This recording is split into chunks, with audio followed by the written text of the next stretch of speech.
তুলা রাশি, আজকে আপনি মানসিক কিছু চিন্তার সাথে চলতে পারেন, নিজের জীবনে আনন্দ প্রাপ্তির অপূর্ণতাকে নিয়ে ভাবতে পারেন। যারা খেলাধুলার সাথে জড়িত রয়েছেন বা আর্টিস্টিক কাজকর্ম, ফাইন আর্টস, গান বাজনার নাম বা ক্রিয়েটিভ ফিল্ডের সাথে যুক্ত রয়েছেন, তাদের আজ পারফরমেন্সে বৃদ্ধি ঘটতে পারে। কেরিয়ার ও প্রফেশন, কর্মক্ষেত্রে ও পেশাগত জীবনে এতদিন যেটা আপনি বপন করেছিলেন তারই ফল আজকে মিলবে। আজকের দিনে কেরিয়ার প্রফেশনের জন্য নেওয়া পদক্ষেপ ভবিষ্যৎকে গড়বে, তাই সম্পূর্ণ ফোকাস রেখে নিজের সম্পূর্ণ স্কিলকে ব্যবহার করে এগিয়ে চলুন। জবের ক্ষেত্রে বিশেষ সচেতনতা রাখা উচিত, কোনো ঝুঁকিপূর্ণ পদক্ষেপ নেওয়া উচিত না। হঠকারী প্রবণতাকে দূরে রেখে আজ নিজের মনকে শান্ত রেখে এগিয়ে চলুন। নিজের সম্পূর্ণ ট্যালেন্টকে ব্যবহার করেই এগোতে হবে।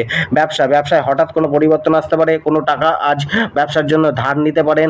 ব্যবসায় আজ পরিশ্রমের চেয়ে উপস্থিত বুদ্ধি বেশি কাজে আসবে। জীবনসাথী ও পরিবার, সন্তানের থেকে কোনো ব্যথা মিলতে পারে বা সন্তানের কিছুটা সমস্যা চলতে পারে। স্ত্রীর সাথে তর্ক বিতর্ক হয়। বৃশ্চিক